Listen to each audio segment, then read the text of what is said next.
We're taught that history is shaped by brilliant minds and grand strategies. That's a nice story, but it leaves out the best part: the absolute morons. This isn't a list of minor missteps. This is a celebration of the 33 most magnificently incompetent figures to ever wield power, whose legendary blunders prove that a high rank and a low IQ is a timelessly explosive combination. 1. Let's start with a quiet death. A truly dumb, quiet death. Charles Valentin Alcan was a 19th century French composer and one of the greatest piano virtuosos of his time, a rival to Chopin and Liszt. So how did this musical titan meet his end? In a blaze of glory, finishing a masterpiece? No. According to legend, Alcan, a deeply religious man, was reaching for a copy of the Talmud on the very top shelf of his massive bookcase. As he pulled the book, the entire, heavy piece of furniture tipped over and crushed him. You'd think a man who could command 88 keys with God-tier precision would have a better grasp of basic physics. This wasn't a dramatic, poetic ending. It was a final, ironic footnote delivered by a piece of furniture. 2. Speaking of figures with an overinflated sense of their own power, let's talk about Xerxes I, the king of Persia. When a violent storm destroyed his meticulously constructed pontoon bridges across the Hellespont strait, Xerxes didn't just get mad. He got biblically, absurdly furious. He decided the sea itself was guilty of insubordination. So, he did what any rational, all-powerful ruler would do. He ordered the ocean to be punished.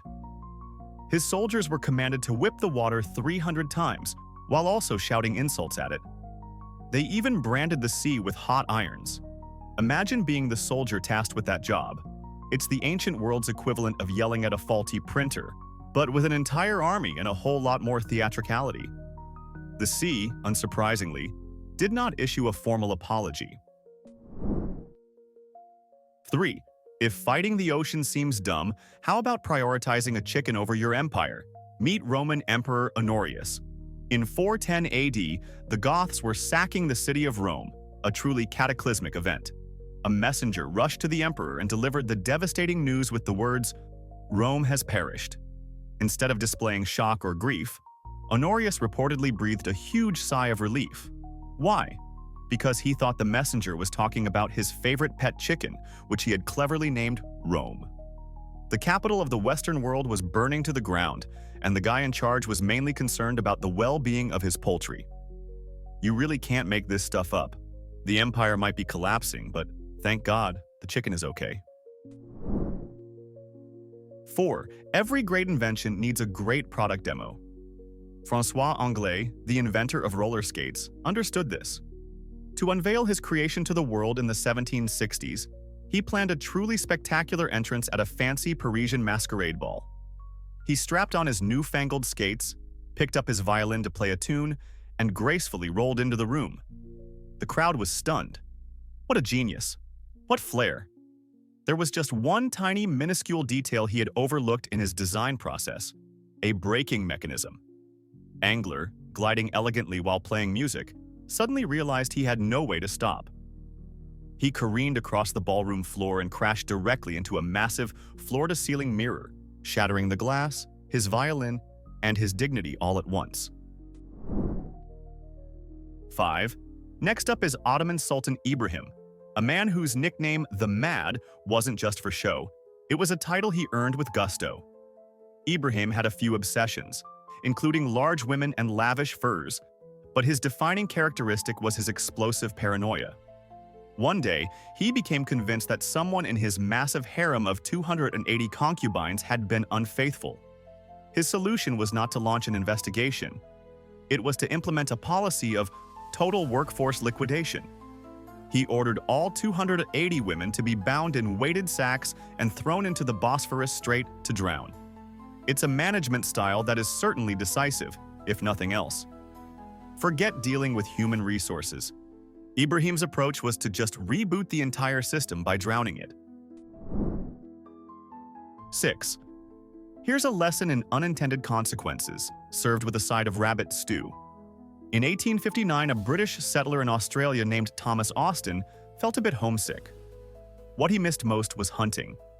So he thought it would be a splendid idea to import 24 wild European rabbits to his estate for a bit of sport. In his own fateful words, he declared that the introduction of a few rabbits could do little harm. This might just be the most catastrophic understatement in ecological history. Those few rabbits bred like, well, rabbits. Within 50 years, their population had exploded to an estimated 600 million, causing an environmental disaster, wiping out native species, and devastating farmland across the continent. All because one guy just wanted to shoot something familiar. 7. If you thought introducing rabbits was a bad idea, meet Eugene Schieffelin, a pharmacist from New York who was the world's biggest Shakespeare fanboy. His life's mission was truly bizarre. He wanted to introduce every single bird mentioned in the works of William Shakespeare to North America.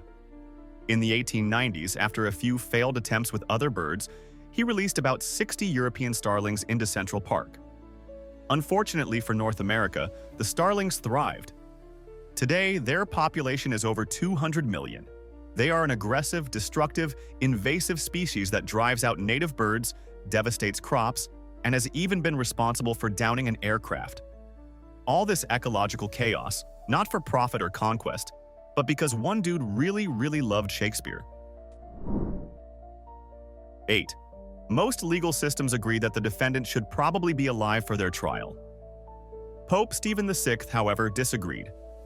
In 897 AD, he held a grudge against his dead predecessor, Pope Formosus. So he arranged what is now known as the Cadaver Synod. He had Formosus's 9-month-old corpse dug up, dressed in full papal robes, and propped up on a throne in the courtroom to face charges. A terrified young deacon was appointed to act as the corpse's defense attorney, forced to answer questions on behalf of the rotting body. Unsurprisingly, the deceased pope was found guilty. As punishment, his fingers of blessing were hacked off, and his body was dragged through the streets and thrown into the river. It's a stunning reminder that even the highest office on earth isn't immune to petty, raving lunacy. 9. If there was ever a historical moment that perfectly illustrates the concept, fuck around and find out, this is it. In the early 13th century, Genghis Khan, a man you really didn't want to annoy, sent a diplomatic and trade mission to the neighboring Khwarezmian Empire. The ruler, Shah Muhammad II, had a brilliant idea. Instead of welcoming them, he decided to execute the Mongol ambassadors. Now, there are a few universal rules in diplomacy, and rule number 1 is, you don't kill the messenger. The Shah didn't just break this rule, he shattered it. Genghis Khan's response was not a sternly worded letter. It was the complete and utter annihilation of the Khwarezmian Empire. He didn't just conquer it, he erased it from the map, a brutal lesson in why you never, ever poke the hornet's nest. 10. Everyone needs a role model, but it's probably best to pick one that's within your league. Francisco Solano Lopez, the dictator of Paraguay in the mid-19th century, saw himself as the Napoleon of South America. Filled with this grandiose self-image, he decided to prove his military genius by launching the War of the Triple Alliance. The problem? The Triple Alliance consisted of Brazil, Argentina, and Uruguay. He literally declared war on his 3 much larger neighbors at the same time. It was less of a strategic masterpiece and more of a national suicide pact. The result was one of the most catastrophic conflicts in modern history, leading to the deaths of up to 70% of Paraguay's adult male population. He may have thought he was Napoleon, but he ended up being the architect of his own nation's demographic collapse. 11. Here's a quick lesson in management from the Roman Empire. When Emperor Pertinax took power in 193 AD, he inherited a corrupt and undisciplined Praetorian Guard. These were the elite imperial bodyguards who had just murdered his predecessor. Pertinax decided his very first order of business should be to instill discipline and, most importantly, cut their pay. Let that sink in. His plan was to reform his own notoriously violent, sword-wielding bodyguards by taking away their money. It's a classic case of completely misreading the room. The Praetorian Guard responded to this brilliant HR initiative exactly as you'd expect. After just 87 days on the job, they stormed the palace and murdered him. It was a reign so short he barely had time to warm the throne. 12. If you can't earn it, why not just buy it? After the murder of Pertinax, the Praetorian Guard did something truly incredible. They put the Roman Empire up for auction. The highest bidder was a wealthy senator named Didius Julianus. He literally bought the throne by offering more cash to the guards than his rival. For a brief moment, he was the most powerful man in the world. The only problem was that he had zero political support, no loyalty from the legions, and the Roman people loathed him. His reign was a 66-day-long farce that ended when a more competent general, Septimius Severus, marched on Rome. Julianus was promptly executed. He learned the hard way that you can buy the title, but you can't buy actual power, especially when the sellers are the only friends you have. 13. Sultan Murad.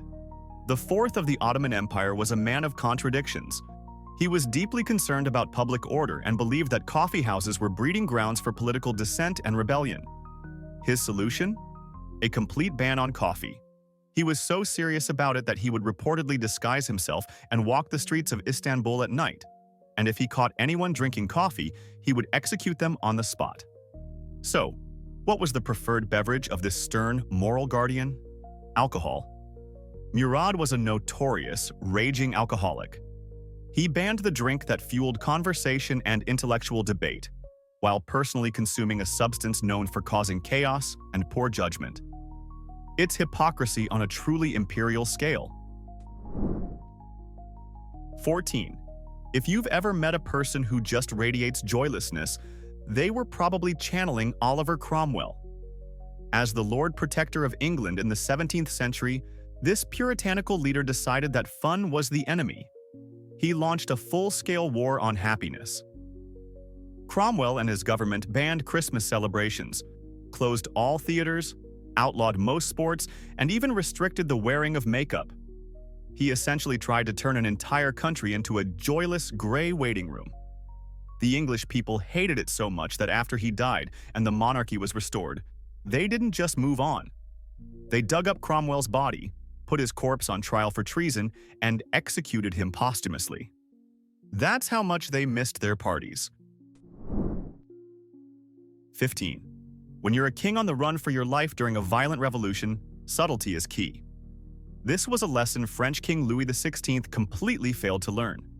As the French Revolution raged, he and his family attempted to escape the country, but they didn't do it quietly in the dead of night. No, they commissioned a massive, brand new, incredibly luxurious and slow-moving carriage. To make matters worse, they didn't exactly keep a low profile on the road, stopping for fancy meals and to greet people who recognized them. It was less of a desperate escape and more of a royal parade. Unsurprisingly, they were easily identified and arrested, a blunder that sealed their fate with the guillotine. It was the dumbest getaway plan in history. 16. Sometimes a person's nickname tells you everything you need to know. Meet Ethelred the Unready, a 10th century king of England. Now, unready here doesn't mean he forgot his keys. It's Old English for ill-advised. And boy, did he earn that name. His grand strategy for dealing with constant Viking invasions was to simply pay them to go away. This payment was called the Danegeld. It worked beautifully for a while. The Vikings would take the massive bribe and leave. But then they realized something.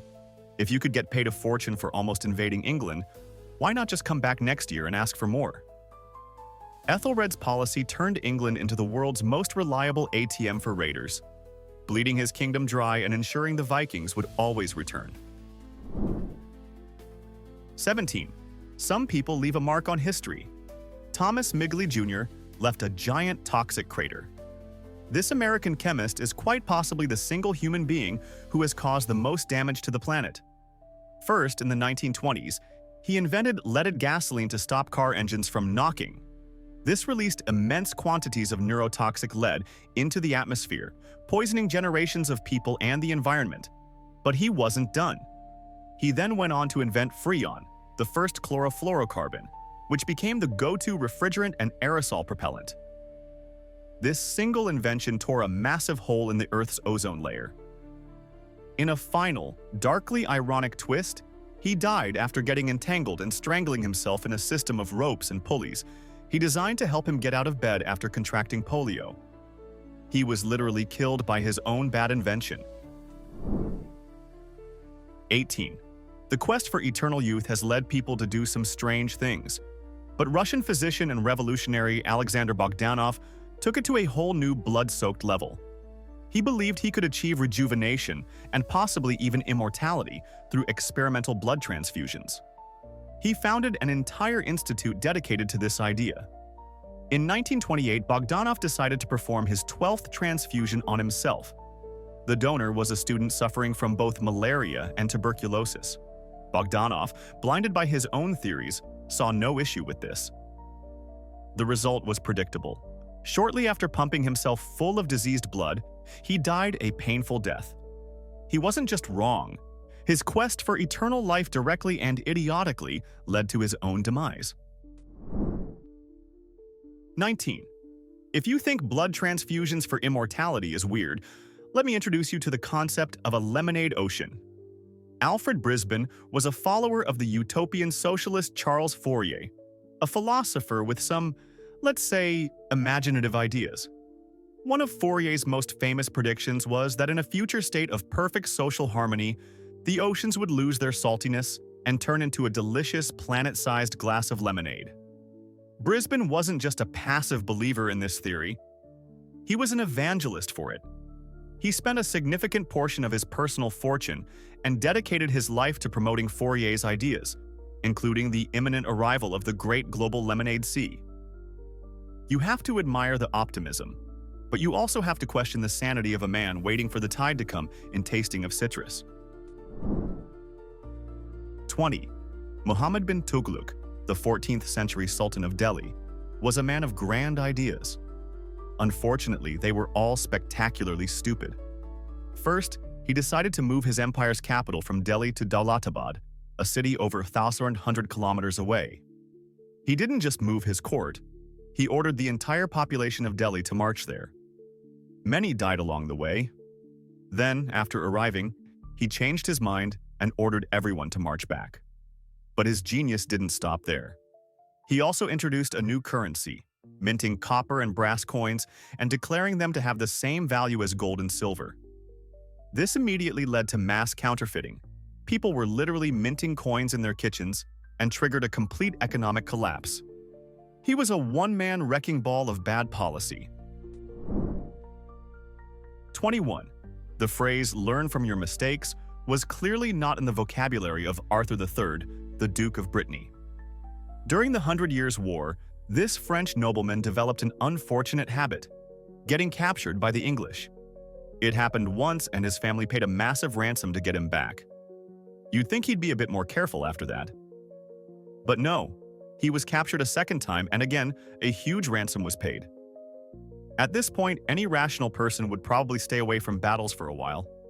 Not Arthur. He went back into the fight and, like clockwork, was captured for a third time. Each time, his release cost a fortune. He was less of a warrior and more of a recurring, incredibly expensive subscription service for the English army. 22. Being a king usually involves, ruling. But for Otto I of Bavaria, the job was purely ceremonial, mostly because he was declared legally insane before he even took the throne. For his entire 27-year reign in the late 19th century, Otto lived in seclusion in a castle under constant medical supervision, completely unaware of his royal status. He wasn't making decrees or meeting diplomats. His days were spent in a state of severe mental illness. His most notable royal activity was apparently taking potshots at local peasants with his hunting rifle from his castle window. He was a king in name only, a monarch whose throne sat empty while he lived out his days as a prisoner of his own mind and a danger to local farmers. 23. The Zhejiang Emperor of China in the 16th century was obsessed with one thing: living forever. He neglected his duties as emperor to focus entirely on his quest for immortality, turning to his court alchemists for a solution. These scientists cooked up a variety of life-extending elixirs for him. The key ingredient in many of these magical potions? Mercury. The emperor dutifully consumed these concoctions, believing they were purifying his body and leading him to eternal life. Instead, as modern science could have told him, he was just slowly and systematically poisoning himself with a heavy metal. In a twist that should have surprised absolutely no one, the emperor's elixir of immortality ended up killing him. A classic case of the cure being infinitely worse than the disease. 24. Mithridates. The sixth of Pontus was the most paranoid king in the ancient world. His greatest fear was being assassinated by poison. To combat this, he developed a meticulous routine of taking tiny, non-lethal doses of every poison known to man, hoping to build up a total immunity. For years, he was his own personal, walking toxicology lab. And in a way, it worked. When the Romans finally defeated him in battle, he chose suicide over capture. He reached for his trusty vial of poison, the one weapon he believed he was immune to, and drank it. Nothing happened. His lifelong paranoia had paid off so well that he literally couldn't poison himself. In a final, frustrating irony, he had to order one of his own guards to kill him with a sword. 25. Leaders often rely on advisors, intelligence reports, or strategic analysis to make critical decisions. A certain 19th century king of Cambodia, however, relied on his dreams. According to historical accounts, this monarch had a particularly vivid nightmare one night in which he saw his entire navy being utterly destroyed. Instead of waking up and dismissing it as a bad dream, he took it as a divine prophecy. The very next morning, he gave a shocking order: dismantle the entire Cambodian fleet. Just like that, based on a single bad dream, the nation's naval defense was gone. It's a foreign policy decision-making process that makes flipping a coin seem like a sophisticated strategic exercise. One can only wonder what would have happened if he had dreamt his palace was made of cheese. 26. Most monarchs collect art, land, or titles. King Farouk I of Egypt collected things he stole. He was a kleptomaniac on an international scale. This wasn't a secret habit. It was a well-known part of his character. He would pilfer everything from ceremonial swords to random trinkets from his hosts and fellow dignitaries. His most audacious and famous theft occurred during a meeting with Winston Churchill.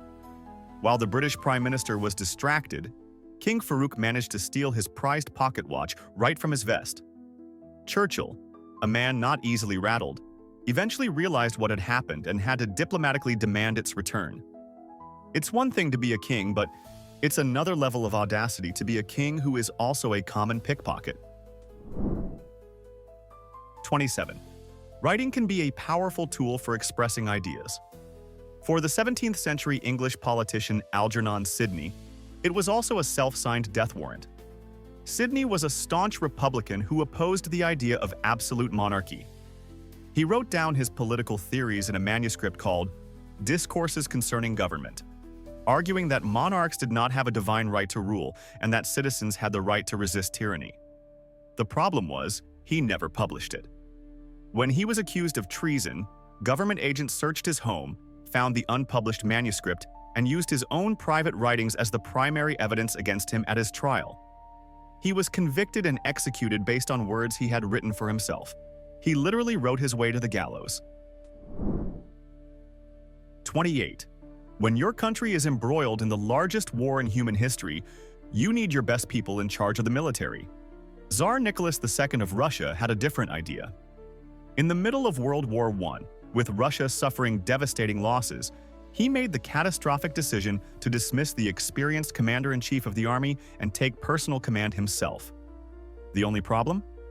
He had absolutely zero military experience. This move was a disaster. It meant that every subsequent military failure, every defeat, and every casualty was now directly and personally associated with him. This decision didn't just cripple the war effort.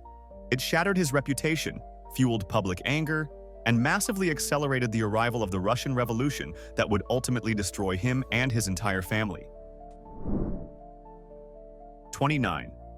In the early 15th century, China possessed the most powerful and advanced naval fleet on the planet. The legendary Treasure Fleet, commanded by Admiral Zheng He, consisted of massive ships that dwarfed anything in Europe. They explored the Indian Ocean, reached Africa and Arabia, and established a commanding Chinese presence across the seas. And then, the emperor decided it was all a waste of money. In a stunning reversal, the Ming dynasty leadership declared that foreign exploration was unnecessary. They ordered the entire treasure fleet to be destroyed, burned and left to rot. China turned inward, adopting a policy of isolationism that would last for centuries. They had the world at their fingertips and simply decided to throw it all away, a decision that changed the course of global history. 30. Pánfilo de Narváez was a Spanish conquistador who led what is arguably the single most disastrous expedition in the history of the Americas. In 1528, he landed in Florida with about 400 men and a fleet of ships. His first brilliant move was to split his forces. He sent the ships to sail up the coast to meet him later, while he led his men on a march inland through the dense, hostile, and completely unknown swamps of Florida. Surprise, surprise, the ships and the land party never found each other. Narváez's men were plagued by starvation, disease, and constant attacks from native tribes. They ended up desperately building crude rafts to try to sail to Mexico. Of the original 400 men who went ashore, only 4 survived the ordeal. It was a masterclass in how not to explore. 31. Sometimes, a person's final words are a profound summary of their life. Other times, they are a monument to spectacular miscalculation. General John Sedgwick was a respected Union commander during the American Civil War. At the Battle of Spotsylvania in 1864, he was directing his troops when he noticed some of them were ducking to avoid enemy sniper fire from a great distance. Annoyed by their cowardice, Sedgwick stood tall and chided them with the now infamous last words, "They couldn't hit an elephant at this distance." A mere moment later, a Confederate sniper's bullet struck him just below the left eye, killing him instantly. It was a tragic, ironic, and brutally effective lesson in not underestimating your enemy, delivered at a velocity of over 800 meters per second. 32. Here we have a story that sits on the fine line between idiocy and genius. Spiridon Louis was a humble Greek water carrier who became a national hero after winning the first-ever Olympic marathon at the 1896 Athens Games. His victory was a moment of immense pride for the host nation. After the race, the King of Greece was so overjoyed that he offered to grant Louis any gift he desired.